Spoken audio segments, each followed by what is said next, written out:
Alors, bonjour, chers humains et chères humaines. Aujourd'hui, on se retrouve pour une nouvelle question du jour. Et donc, la question que j'ai envie de vous proposer est la suivante. Pourquoi notre corps finit-il par nous dire stop quand nous ne l'écoutons pas? Alors, la question contient la réponse, comme vous pouvez vous en douter. Simplement, ça paraît pas si simple que ça, finalement, dans les faits. Puisque c'est un fléau que nous observons beaucoup avec les burn-out ou des maladies ou des douleurs régulières. Quand j'entends maladie, c'est genre souvent des microbes, le système immunitaire qui est fragilisé. Et donc, à partir de ce moment-là, je vous propose 3 observations sur ce questionnement-là que nous faisons aujourd'hui. Alors le premier, c'est, hem, pour moi, nous sommes issus du monde du vivant et j'ai l'impression que ça ne semble pas si évident ou peut-être que notre, civilisation l'a oublié, mais pour moi, nous sommes des êtres humains et nous sommes soumis à des lois du vivant. Et à partir de ce moment-là, je ne sais pas si vous avez remarqué également, mais les lois du vivant sont des temps relativement longs. Quand vous regardez une grossesse, en tout cas chez l'être humain, elle fait 9 mois et il y a personne qui jusque-là, en tout cas pas à ma connaissance, a dit: «Non, c'est pas possible 9 mois, maintenant il faut que les bébés naissent plus vite, on va, réduire la grossesse à 4 mois». Vous voyez que dans le processus du vivant, il y a un temps que l'on peut considérer plus ou moins long ou pas en fonction de notre interprétation, mais il y a ces 9 mois.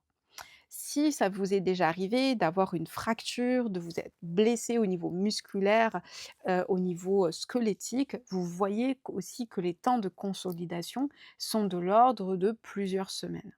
Donc vous voyez que la question de temps long tel qu'on peut l'interpréter, nous, aujourd'hui, elle est propre en fait aux dynamiques du monde du vivant. Si vous regardez les plantes, les arbres, on parle d'années. On parle de temps long pour qu'une petite pousse sorte, pour que vous puissiez avoir des fruits sur votre arbre fruitier.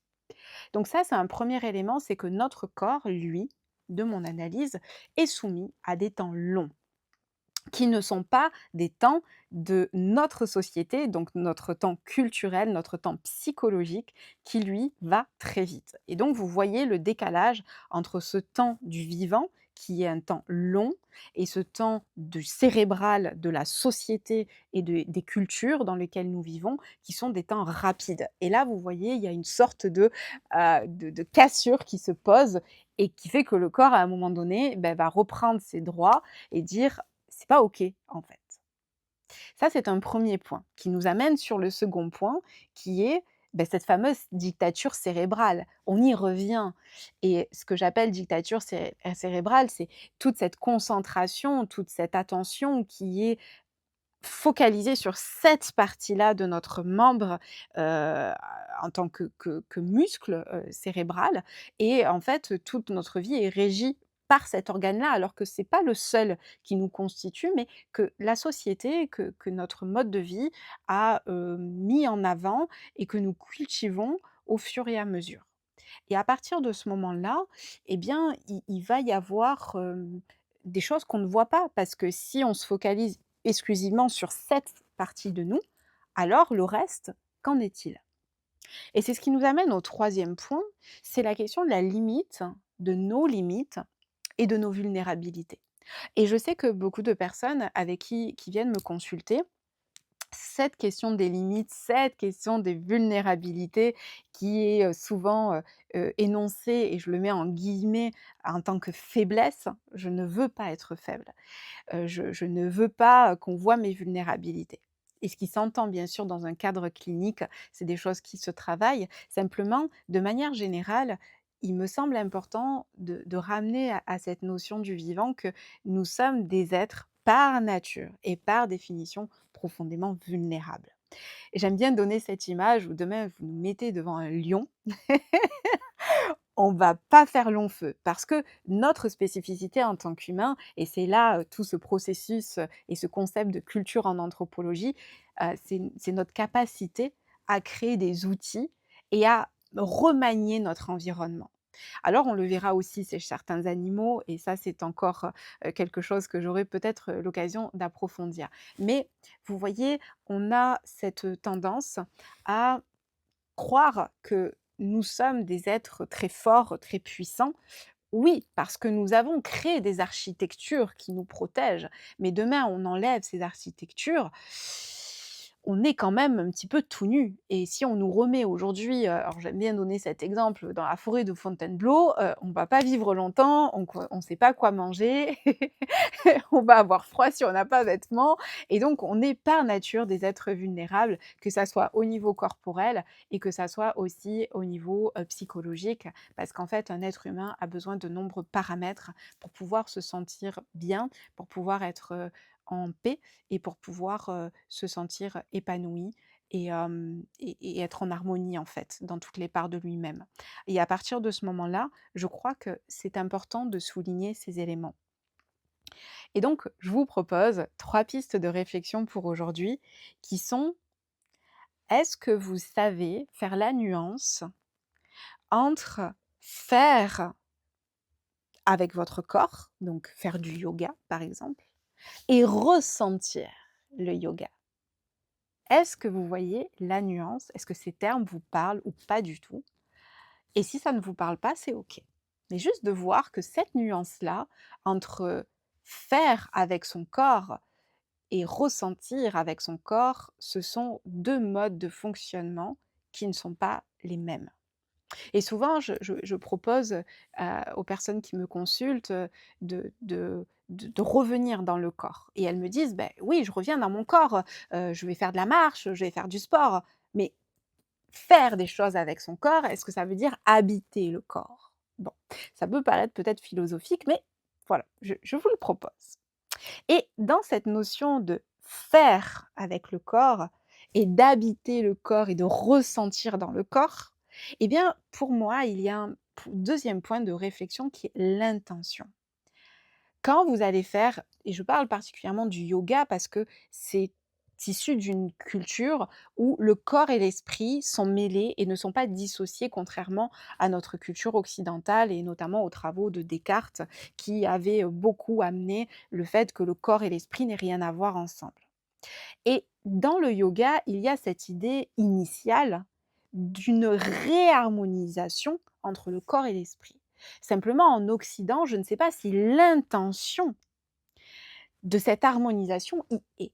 Ou même quand vous faites du sport, est-ce qu'il y a cette idée d'alchimie entre le corps et l'esprit et de se dire: «Qu'est-ce qui se passe dans mon corps?» et donc d'utiliser l'esprit pour ressentir le corps et dire: «OK, là, il se passe ça dans mon corps.